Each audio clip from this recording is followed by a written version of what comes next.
গাজায় হামাসের বন্দিদশা থেকে মুক্তি পাওয়া ইহুদি নারী সম্প্রতি একটি পার্টিতে বক্তব্য রাখেন, যা এরই মধ্যে বেশ আলোড়ন সৃষ্টি করেছে।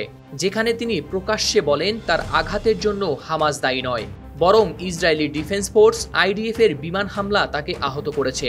মিডল ইস্ট আইয়ের একটি প্রতিবেদনে বলা হয়েছে, গত শুক্রবার নিজের বন্দিদশা থেকে মুক্তি পাওয়ার পর একটি অনুষ্ঠানে উপস্থিত হয়ে আরগামানি বলেন যে 6000 mAh ব্যাটারির one and only power master NextG N73 তাকে যে আঘাত করা হয়েছে তা হামাসের আক্রমণের কারণে নয়, বরং যখন তাকে উদ্ধারের চেষ্টা চলছিল তখন ইসরায়েলি বিমান বাহিনীর একটি হামলা দেয়াল গুঁড়িয়ে দিলে তিনি আহত হন।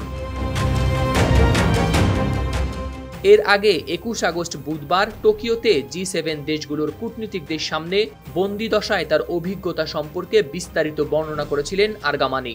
তিনি উল্লেখ করেন যে 7 অক্টোবর থেকে তিনি হামাসের হাতে বন্দী ছিলেন, কিন্তু ইসরায়েলি মিডিয়ায় তার উদ্ধৃতি নিয়ে প্রকাশিত কিছু বক্তব্য ভুল এবং বিভ্রান্তিকর ছিল।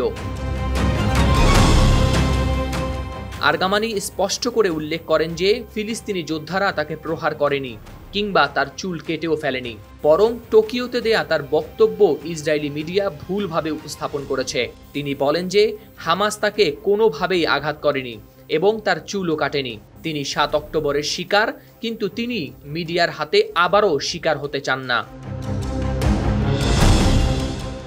ইসরায়েল গত জুন মাসে গাজার নুসেরাত ও দির আল বালা উদ্বাস্তু শিবির থেকে 26 বছর বয়সী আরগামানি সহ মোট 4 জন ইসরায়েলি নাগরিককে উদ্ধার করে। তবে সেই অভিযানের সময় অন্তত 236 ফিলিস্তিনি নিহত হয়, যাদের বেশিরভাগই ছিল নারী ও শিশু। আরগামানি আরও জানান যে তার বয়ফ্রেন্ড আভিনাতান এখনও হামাসের হাতে বন্দী রয়েছেন। তিনি উদ্বেগ প্রকাশ করে বলেন তার বয়ফ্রেন্ড এখনও সেখানে আছেন, যাদের দ্রুত ফিরিয়ে আনা প্রয়োজন। তারা ইতোমধ্যেই অনেক মানুষকে হারিয়েছেন আর কাউকেই তারা হারাতে চান না। এদিকে এই ঘটনা ও সাম্প্রতিক উত্তেজনা পরিস্থিতি আন্তর্জাতিকভাবে গভীর উদ্বেগ সৃষ্টি করেছে। ইসরায়েল এবং ফিলিস্তিনের মধ্যে চলমান সংঘাতে এরই মধ্যে প্রচুর মানুষ হতাহত হয়েছেন এবং যুদ্ধ পরিস্থিতি ক্রমেই জটিল হয়ে উঠছে। হাওলাদার শামীম, RTV।